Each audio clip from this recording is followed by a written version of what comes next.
Morning. Our completion of it. Let's see. To my first Halloween bedtime storybook. That brings us to this. Disney's Scary Storybook Collection.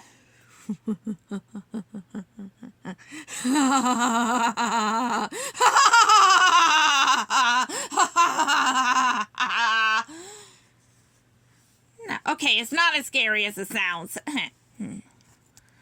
It'll be fun.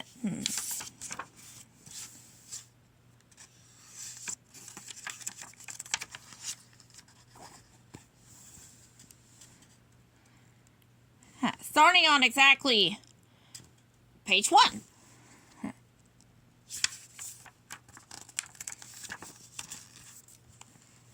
The first scary story we'll read from this is Disney's Peter Pan, The Curse of the Crow.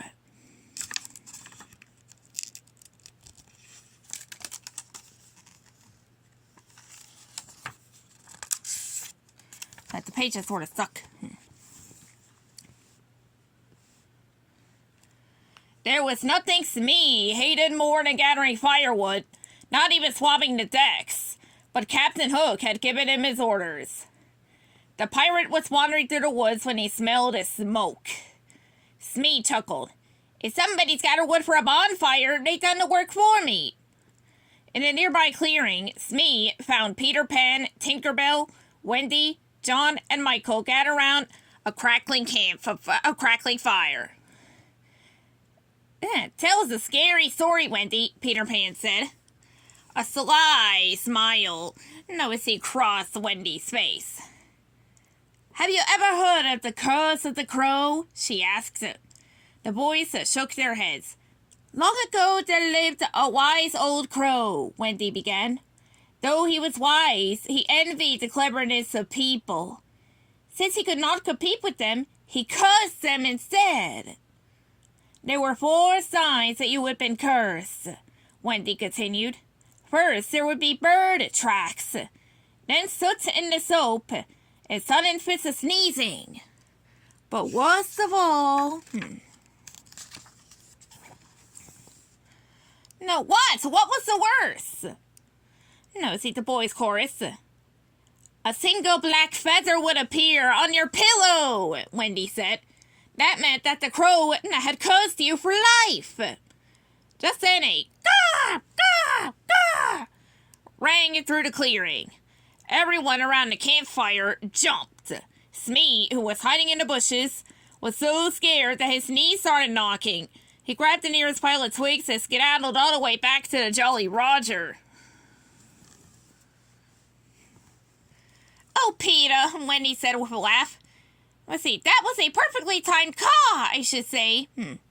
Peter grinned. He had noticed me hiding in the bushes and thought to give him a good scare. He was sure the pirate would be shaky for the rest of the night. One more story? No, Michael asked through a big yawn.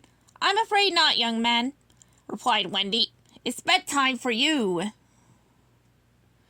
I'll put out the fire, Peter said as he splashed a pail of water onto the bonfire. Peter had an idea. He beckoned to John and Tink. I know how to teach that Smee a lesson once and for all, he began.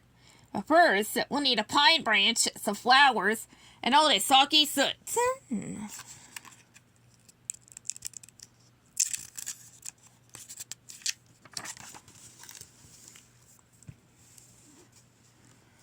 Meanwhile, Smee had made it back to the Jolly Roger. Captain! Captain! He cried breathlessly as he ran onto the ship. What is it? The crocodile? Captain Hook shrieked, jumping. No, Smee said. It's the curse of the crow. He told the crew. Wendy sorry, but none of the other pirates were scared. Why, there ain't never been a crow in Neverland, one of the pirates jeered. But I heard one, Smee protested. While Smee, he was telling the pirates Wendy sorry, Peter Pan, Tink, and John snuck onto the Jolly Roger. Peter whispered, Tink, you're up. Tink dipped a pine sprig into the pail of wet soot. Then she flew around the ship, leaving dirty marks that looked just like bird tracks.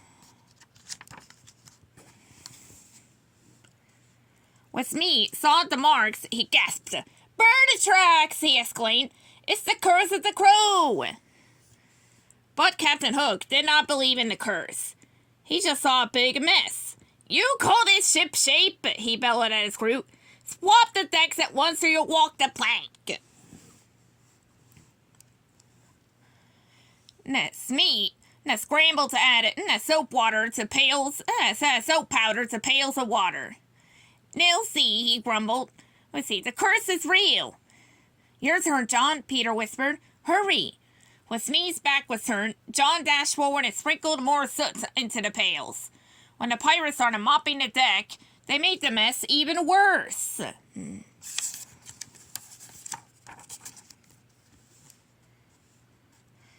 "Oh no," Smee moaned, hiding his eyes. "The crow's curse is happening just the way Wendy said it would." "A curse the ship's not fit to sail," one of the pirates said.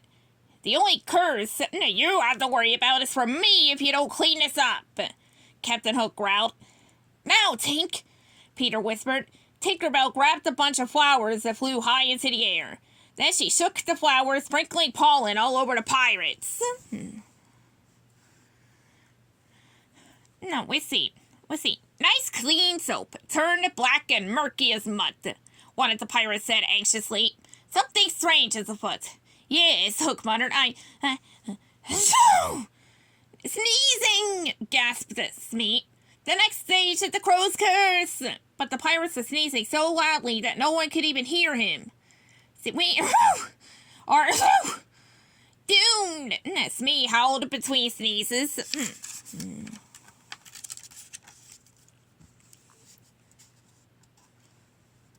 "Now see here," Captain Hook said when the sneezing fit finally died down. "There is no curse of the crow. This is more like the work of a rascal." "What do you mean, Captain?" Smee asked.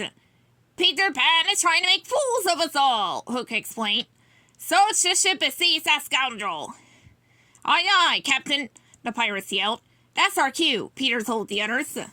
"Away we go."